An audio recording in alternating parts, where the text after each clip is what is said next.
अस्सलाम वालेकुम।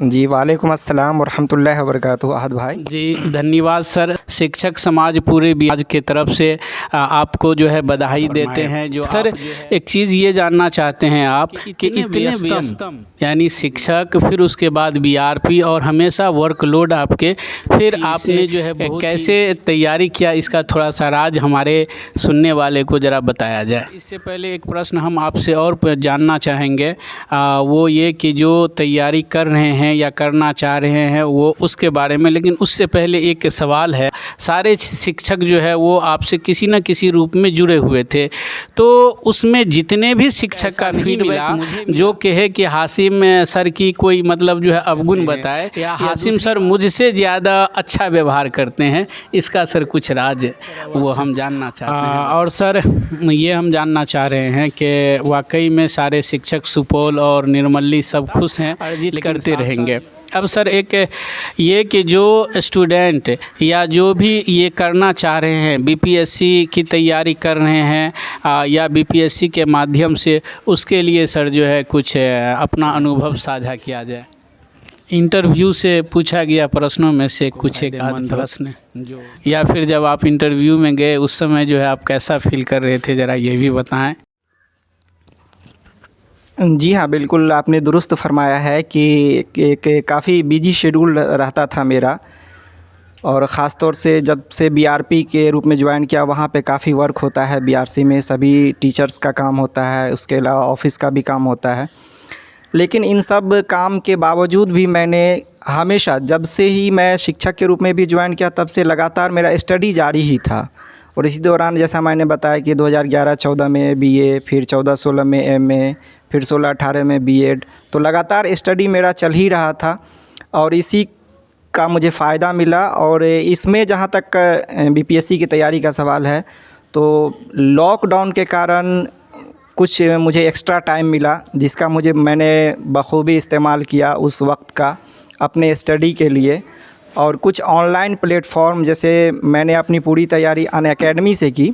अनअकैडमी का जो ये आता है आपको ऐप आता है, उस ऐप पे मैंने उसको परचेज़ किया 2 साल के लिए, सब्सक्रिप्शन लिया और उसी पे अपनी तैयारी की। उनके जो टीचर थे उनके गाइडेंस में मैंने तैयारी शुरू की और उन्होंने जैसा निर्देश दिया, जिस तरह से बताया, उनको फॉलो किया।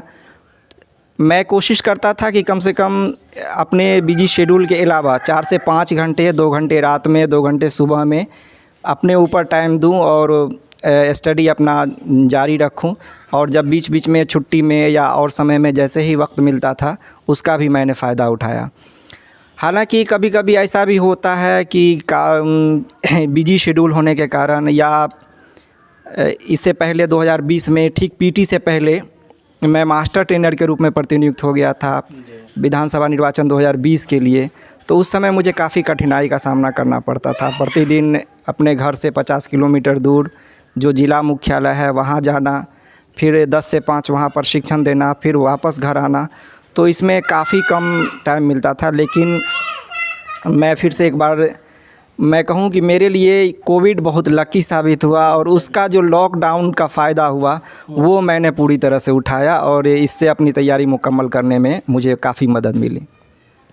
चलिए सर, बहुत अच्छा आपने जो है सही वक्त का उपयोग किया। सर इससे पहले एक प्रश्न हम आपसे और जानना चाहेंगे, वो ये कि जो तैयारी कर रहे हैं या करना चाह रहे हैं वो उसके बारे में, लेकिन उससे पहले एक सवाल है।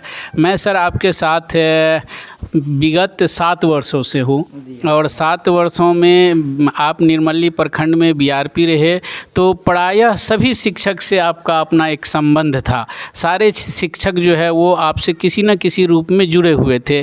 तो उसमें जितने भी शिक्षक का फीडबैक मुझे मिला, चूँकि आपके विषय में आपको नहीं, हम लोगों को जो और भी शिक्षक है उससे बताएंगे, आज तक हमें एक भी शिक्षक ऐसा नहीं मिला जो कहे कि हासिम सर की कोई मतलब जो है अवगुण बताए। या दूसरी बात, कोई सारे शिक्षक ये कहते थे कि हासिम सर मुझे ज़्यादा पसंद करते हैं या हासिम सर मुझसे ज़्यादा अच्छा व्यवहार करते हैं। इसका सर कुछ राज वो हम जानना चाहते हैं, बताएं। सर ये तो उनका बड़प्पन है। मैंने सिर्फ अपना काम जो था वो काम मैं समझता हूँ कि पूरी ईमानदारी से किया है, चाहे एक शिक्षक के रूप में हो या एक बीआरपी के रूप में हो। शिक्षकों के लिए मैंने कभी भी कोई समस्या खड़ा होने नहीं दिया और उनका जो भी काम होता था मेरी पहली प्रायोरिटी होती थी कि वो अगर बीआरसी किसी काम से आते हैं तो उसे किसी तरह की कोई कठिनाई नहीं हो और उसका काम सही समय पे और सही ढंग से हो जाए। यही कारण रहा कि पूरे सुपौल ज़िले में निर्मली प्रखंड के बिल की बात हो या किसी भी तरह के रिपोर्टिंग की बात हो तो पूरा निर्मली प्रखंड हमेशा आगे रहता था। और सबसे धन्यवाद के पात्र हमारे शिक्षक भी हैं। जैसा मैंने मुझको वो सम्मान दिया है वो बहुत ही काबिल तारीफ़ है। ये उनका अपना बड़प्पन है। मैंने सिर्फ अपना काम किया है और मुझे इस बात की बहुत ज़्यादा खुशी है कि वे मेरी बातों को बहुत ज़्यादा फॉलो करते थे। मैं जब भी कोई मैसेज डालता था, कोई रिपोर्ट मांगता था तो बहुत क्विकली उसका रिस्पांस देते थे। और जहाँ कहीं भी एक दो स्कूल में कहीं प्रॉब्लम होता था, कमी रहता था तो मैं उनसे फ़ोन करके भी मंगा लेता था। तो इसी कारण से लोग मुझसे ज़्यादा खुश रहते हैं। यही मेरी कामयाबी का या मुझसे जो जुड़ाव है, लोगों का अपनत्व है, उसका राज है कि मैं बीआरपी पद पे रहते हुए कभी अपने आप को बीआरपी के रूप में नहीं देखा कि मैं कोई एक ऐसा बड़ा पदाधिकारी हो गया हूँ जो चाहूँ तो किसी टीचर को फंसा सकता हूँ, किसी को परेशान कर सकता हूँ। लेकिन ऐसी मेरी मंशा कभी नहीं रही। हमेशा मैंने पूरे टीचर के समाज का जो भी शिक्षक है उसका सपोर्ट किया। उनका जो भी काम हो, चाहे फ़ोन के माध्यम से हो या लिख करके हो, उसको मैंने पूरी मदद की। इसी के कारण कभी कभी पदाधिकारी भी मुझसे खफा होते थे कि आप टीचर का ही काम ज़्यादा देखते हैं, ऑफिस का काम कम देखते हैं। लेकिन टीचर से मुझे काफ़ी कोऑपरेट मिला और काफ़ी सम्मान प्राप्त हुआ, जिसके लिए मेरे पास शब्द नहीं है। उनके लिए मैं बहुत बहुत शुक्रगुज़ार हूँ अपने सभी शिक्षक बंधुओं का, जिन्होंने मुझे इतना प्यार दुलार दिया है। और निश्चित रूप से सभी टीचर खुश हैं। लेकिन मैंने भी महसूस किया है कि अंदर अंदर काफ़ी दुखी भी हैं कि मेरे जाने के बाद पता नहीं कि उनका कामकाज अब आगे कैसे होगा। और मुझे भी इस बात का दुख रहेगा कि आगे उनका काम कैसे हो। लेकिन मैं जहाँ तक भी संभव हो सकेगा कोशिश करूँगा कि आगे भी उनकी मदद करते रहूँ। और जो भी शिक्षक समाज से कोई अच्छे शिक्षक हैं तो वो आगे आएँ और जो मैंने काम किया है उसको बढ़ाएंगे तो मुझे काफ़ी खुशी होगी। जी सर, अवश्य। और सर ये हम जानना चाह रहे हैं कि वाकई में सारे शिक्षक सुपौल और निर्मली सब खुश हैं, लेकिन साथ साथ जो है एक आपके खालीपन जो है वो खलेगा। लेकिन उस खालीपन को हम लोग इस खुशी से जो है, चूँकि आप आगे बढ़ें और हम उम्मीद और आशा करते हैं जिस तरह से इस समाज में, इस शिक्षा विभाग में आपने अपना पकड़ बनाया था निर्मली में, सुपौल में, उसी तरह चूँकि आप को इसका जो है अनुभव है, आगे भी आप इसी तरह जो है सफलता अर्जित करते रहेंगे। अब सर एक ये कि जो स्टूडेंट या जो भी ये करना चाह रहे हैं, बीपीएससी की तैयारी कर रहे हैं या बीपीएससी के माध्यम से, उसके लिए सर जो है कुछ अपना अनुभव साझा किया जाए। सबसे पहले तो मैं अपने आप को बहुत ही किस्मत वाला समझता हूँ कि किसी के लिए एक दो आदमी या एक दो परिवार दुआ करता होगा उनके लिए कामयाबी के लिए। लेकिन मेरे लिए सभी 400 जो शिक्षक थे वो और उनके जो फैमिली हैं वो सारे लोगों ने हमारे लिए दुआ किया है। और मैं समझता हूँ कि ज़रूर किसी न किसी की दुआ कबूल हुई है। उसके लिए मैं तहे दिल से शुक्रगुज़ार हूँ अपने पूरे शिक्षक समाज का। रही बात तैयारी का कि जो आगे तैयारी करना चाहते हैं तो इसके लिए आपको उसके बीपीएससी की तैयारी करने के लिए बहुत ही लंबे पेशेंस की ज़रूरत पड़ती है। जैसे मैंने 2020 में फॉर्म भरा था और मेरा फाइनल 2022 में हुआ था, तो इसमें 2 साल का वक्फ़ा लगभग लगा है। तो आपको एक लंबा पेशेंस बना के रखना होगा और साथ ही साथ उसमें कंटिन्यूटी बना के रखनी होगी। आपको भले ही टाइम ना मिले, जितना ही टाइम मिले उसी टाइम में, चाहे 1 घंटा का हो, आधा घंटा का हो, 2 घंटा का हो, 4 घंटा का हो, और जब जितना समय मिले लगातार आपको इससे जुड़े रहना पड़ेगा। ख़ास तौर से करेंट अफेयर्स का जो सेक्शन होता है वो पीटी में भी, मेंस में भी और इंटरव्यू में भी काफ़ी इम्पोर्टेंट होता है। और जो इसकी तैयारी करना चाहते हैं मैं उसके लिए सलाह देना चाहूँगा कि वो न्यूज़पेपर को फॉलो करें और रेगुलर उसको पढ़ा करें। जो न्यूज़पेपर को पढ़ने से आप अवगत होते हैं कि हमारे आसपास में, हमारे समाज में क्या सब हो रहा है, हमारे देश दुनिया में क्या हो रहा है, और इसी न्यूज़पेपर का ही न्यूज़ आगे चल कर के आपके एग्ज़ाम में आता है, जो कि आपकी सफलता में एक बहुत बड़ा की रोल अदा करता है। रही बात, कई लोग पूछते हैं कि बुक लिस्ट की बात कि सर आपने बुक से किन किन किताबों की मदद ली, कहाँ कहाँ से तैयारी किया। तो जैसा मैंने पहले बताया कि ऑनलाइन पोर्टल पे तो मैंने तैयारी किया ही, साथ ही कुछ पीटी के लिए कुछ स्पेसिफ़िक सेक्शन हैं, उन सेक्शन पे ज़्यादा फोकस करना होता है जहाँ से ज़्यादा नंबर आते हैं। तो उसके लिए जो 4 सेक्शन है बीपीएससी का पीटी का, जैसा कि आप सभी जानते हैं कि 150 नंबर का एग्ज़ाम होता है, तो उसमें 4 सेक्शन है जिससे 100+ क्वेश्चन आते हैं, जिसमें हिस्ट्री के तहत मॉडर्न हिस्ट्री जो है वो, और उसके अलावा बिहार स्पेशल, करेंट अफेयर्स और साइंस, ये 4 सेक्शन है जहां 100 से ज़्यादा नंबर आते हैं। उसके अलावा मैथ्स या रीजनिंग से भी 10 नंबर होते हैं, ज्योग्राफ़ी से 12 से 15, कभी कभी 20 भी क्वेश्चन हो सकते हैं, पॉलिटी से क्वेश्चन होते हैं, इकोनॉमी से क्वेश्चन होते हैं। तो इन सब को मिलाकर 150 नंबर का एग्ज़ाम होता है। ज़्यादा फोकस आपको इन 4 चीज़ों पे, 4 जो क्षेत्र हैं, जैसा कि मैंने बताया कि modern history, Bihar special, current affairs और साइंस, इस पे ज़्यादा फोकस करना होगा। साथ ही साथ पीटी कम मेंस को लेकर के चलना होगा, क्योंकि इसकी तैयारी ऐसी नहीं है कि आप पीटी को अलग से करें, मेंस को अलग से करें, इंटरव्यू को अलग से करें। तो पीटी और मेंस दोनों को साथ लेके चलना पड़ेगा, और आपने यहाँ जो नॉलेज गेन किया है वही आपके इंटरव्यू में भी काम आता है, और लास्टली आप इसमें सफल हो पाते हैं। इंटरव्यू से पूछा गया प्रश्नों में से कुछ एक आध प्रश्न जो हमको और हमारे जितने भी देखने वाले हैं उनको फ़ायदेमंद हो, या फिर जब आप इंटरव्यू में गए उस समय जो है आप कैसा फील कर रहे थे, ज़रा ये भी बताएं। जी हाँ, बिल्कुल। इंटरव्यू इस एग्ज़ाम का आखिरी मरहला होता है, और वहाँ से ही आपका फ़ाइनल सिलेक्शन होता है। अगर वहाँ पे चूक हुई तो फिर आपको फिर से नए सिरे से पीटी, मेंस और फिर वहाँ तक पहुँचना होता है। तो चूँकि मैं पहले से ही शिक्षक के पद पर था, इंटरव्यू में जो सबसे बड़ी ख़ास बात होती है कि आपको डरना नहीं है, पूरे तरह से कॉन्फिडेंट रहना है, अपने कॉन्फिडेंट को दिखाना है, और कोई भी ऐसी गलत बात नहीं बोलनी है जो आपको नहीं आता है, क्योंकि वो आपको ईमानदारी को भी जांचता है कि आप कितने सच बोलते हैं। ऐसा तो नहीं है कि आप गेस कर रहे हैं। तो जो भी आप जानते हैं उसको सही सही बताएं, नहीं जानते हैं तो आराम से उसको सॉरी बोल करके कि सर इस प्रश्न का उत्तर मुझे नहीं मालूम है, या सॉरी सर मुझे ये अभी रिकॉल नहीं हो पा रहा है, मैं इसे बाद में देख लूँगा। आप आगे बढ़ सकते हैं, स्किप कर सकते हैं, और जितना आप जानते हैं केवल उतना ही बताएं। अगर उससे ज़्यादा बताने की कोशिश करते हैं, या इंटरव्यू जो पूछ रहा है इंटरव्यूअर वही बताएं, उससे ज़्यादा बताने की कोशिश करते हैं तो वो आपको उसमें और फंसाता चला जाएगा, क्योंकि इंटरव्यू का कोई टॉपिक फिक्स नहीं होता है। वो आपसे बात करते हैं और बातों ही बातों में जो क्वेश्चन निकल कर सामने आता है।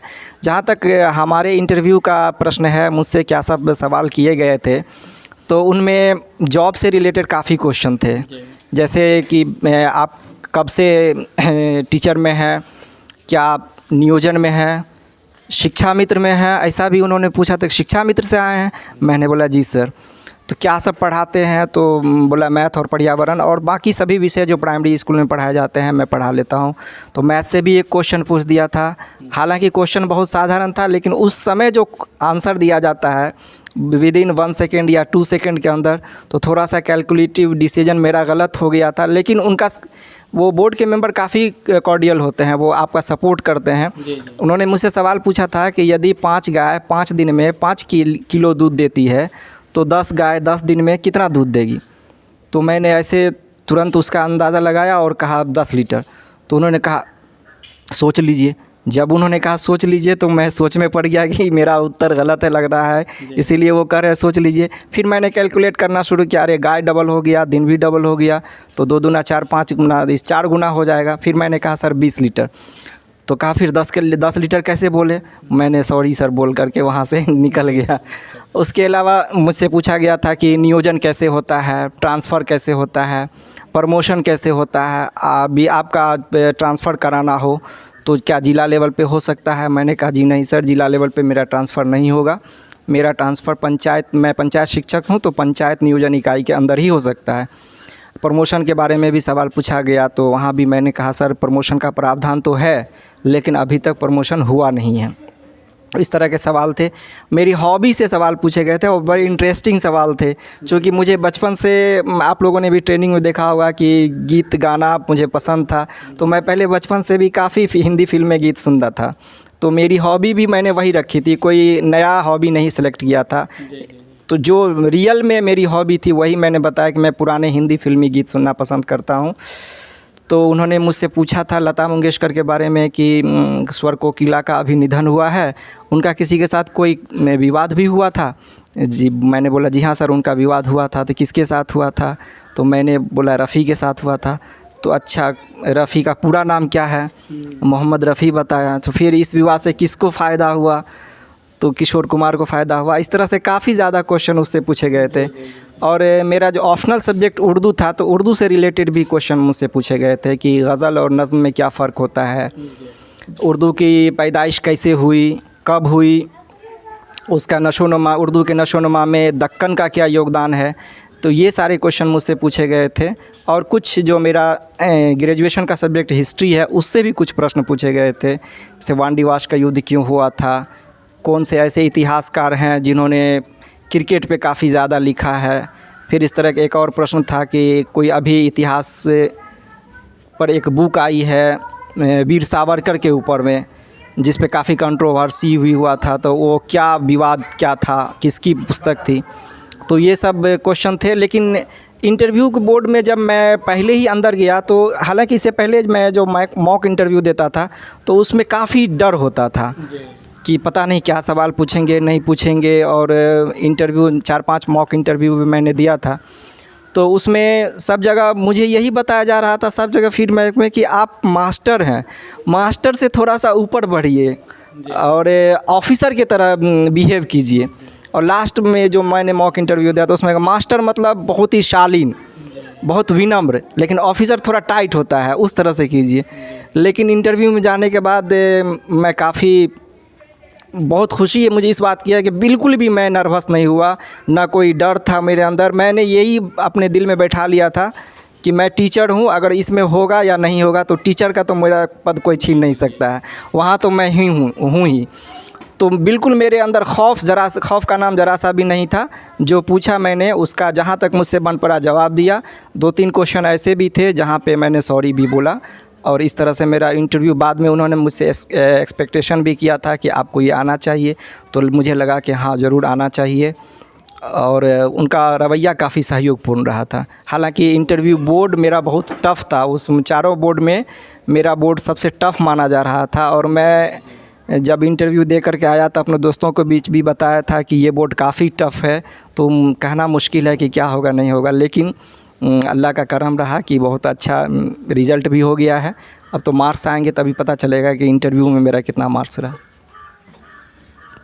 चलिए सर, और ये तो पहले ही अटेम्प्ट में आपने निकाला है, ये भी बीपीएससी का तो पहला अटेम्प्ट था ना? अच्छा, इससे पहले भी दिए थे। चलिए, और बहुत बहुत शुक्रिया। अब अंत में हम आ रहे हैं, चूँकि समय भी जो है ज़्यादा आपसे कुछ ही समय हम लिए हैं, तो हमारे शिक्षक समाज के लिए, शिक्षकों के लिए आप क्या मैसेज देना चाहेंगे सर? शिक्षक के लिए मेरा यही मैसेज होगा कि आप जिस पद के लिए पर आए हैं और जिसका वेतन ले रहे हैं, तो निश्चित रूप से अपने काम को पूरी ईमानदारी से करें। जो भी बच्चे आते हैं, चूँकि सरकारी स्कूल में जो बच्चे आते हैं वो अच्छे घरों से नहीं आते हैं, अच्छे फैमिली से नहीं आते हैं, जिनकी आमदनी बहुत ही कम है, या जो प्राइवेट स्कूल में, या जो अच्छे टीचर को हायर नहीं कर सकते हैं, अच्छी फ़ीस अदा नहीं कर सकते हैं, वैसे घरों के बच्चे आते हैं। उनको पढ़ाना काफ़ी मुश्किल काम है। वो बच्चे आपको कभी किताब की समस्या होगी, तो कभी ड्रेस की समस्या होगी, कभी किसी काम में लग जाएंगे, तो तरह तरह के प्रॉब्लम आते हैं, लेकिन उनमें आप उन बच्चों को बिल्कुल अपने बच्चे मानकर ही चलें, उनको अपने बच्चों जैसा प्यार दें। आप अपनी ईमानदारी से, जितनी मेहनत से, जितनी ईमानदारी से काम करिएगा, निश्चित रूप से एक टीचर का जॉब भी बहुत ही सम्मानित पद है। और मुझे जो सम्मान इसमें मिला, मैं उसके लिए काफ़ी अभिभूत हूँ। पता नहीं मैं जिस पद पे जा रहा हूँ उस पद पे इतना सम्मान मिलेगा कि नहीं मिलेगा, लेकिन टीचर के रूप में मुझे काफ़ी सम्मान मिला है। शिक्षक समाज से हो, बच्चों से हो, या कि अपने समाज से हो, हर जगह से मुझे काफ़ी सम्मान मिला है। ये काफ़ी सम्मानित पद है, इसको आप लोग इसका एंजॉय कीजिए। सरकार जो भी निर्देश दे रही है, जो भी टाइम दे रही है उसका, तो ये सरकार जो भी टाइम दे रही है इससे कुछ टीचर लोग खफा भी रहते हैं, लेकिन मैं नहीं समझता हूँ कि इससे खफा। अगर आप अपने कर्तव्य को सही ढंग से करेंगे, टाइम से स्कूल जाएंगे, बच्चों को पढ़ाएंगे, उनको होमवर्क देंगे, और आगे जैसा सर ने मुझे बताया था कि अब आगे एक ऐसी टीम आ रही है जो कि सीधे जो ट्रेनिंग स्कूल हैं उन स्कूल के लेक्चरर होंगे, उसके साथ कुछ स्टूडेंट होंगे, और वो सीधे स्कूल में जाएंगे और आपकी गतिविधि का आपकी कक्षा में बैठ कर के मॉनिटरिंग करेंगे, फिर वो सरकार को रिपोर्ट देंगे। तो आगे आने वाला समय थोड़ा टफ़ ज़रूर है, मुश्किल है, इसलिए आप अपने काम को ईमानदारी से करें। और बहुत अच्छी बात है कि जो पहल की हो रही है सरकार की, उसमें शिक्षक अब समय पे विद्यालय जा रहे हैं, कहीं से कोई शिकायत नहीं मिल रही है। तो अब गुणवत्ता के ऊपर सरकार फोकस करना चाहती है, चूँकि टीचर अब समय से स्कूल जा रहे हैं, समय से रहते हैं, बच्चे भी रहते हैं, तो गुणवत्ता के ऊपर ज़्यादा ध्यान दे रही है। और ये हम सब का दायित्व भी है, फ़र्ज़ भी है कि हम जिस काम के लिए नियुक्त हुए हैं उस काम को पूरी ईमानदारी से अदा करें। चलिए सर, आप वक्त दिया, आपको बहुत बहुत शुक्रिया, और उम्मीद और आशा करते हैं आपको अल्लाह ताला और भी तरक्की अता फ़रमाए, और जो है जैसे यहाँ सम्मान पाए हैं उससे ज़रूर ज़्यादा सम्मान पाएंगे। बहुत बहुत शुक्रिया आपका भी।